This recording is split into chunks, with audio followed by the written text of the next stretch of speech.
લોકોની ઈચ્છા એ હતી કે અમારા અલ્પેશ ઠાકોર મંત્રીમંડળમાં સ્થાન મેળવે. ન મળ્યું અને એક ચર્ચા એ પણ થઈ.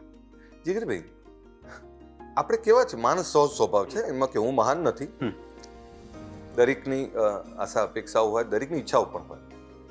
પણ આપણે કેવું છે કે જે મળ્યું છે ને એનો આનંદ નહીં માણી શકતા, જે નથી મળ્યું એની ચિંતામાં જિંદગી જતી રહે છે. કોરોના આવે ત્યારે જિંદગીની મૂલ્ય ઘટી ગયું. હું ફરીથી આપને કહું કે તમારી બધી જ ઈચ્છાઓ પૂરી થાય એવું ના હોય, તમારી ઈચ્છા બધી હોય એવું પણ ના હોય. સતત કામ કરે રાખો.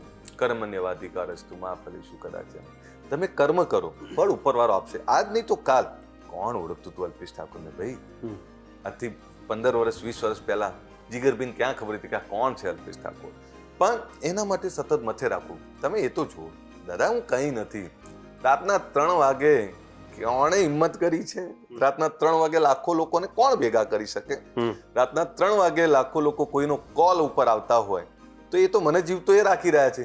અને જેના હામી આવા લાખો લોકો હોય એટલે ચિંતા ના કરવાની હોય. આજ નહીં તો કાલ, કાલ નહીં તો પરમ દિવસે. આજ છોટા છૂટ ગયા, કાલ બડા લે લેંગે. તમે સમજો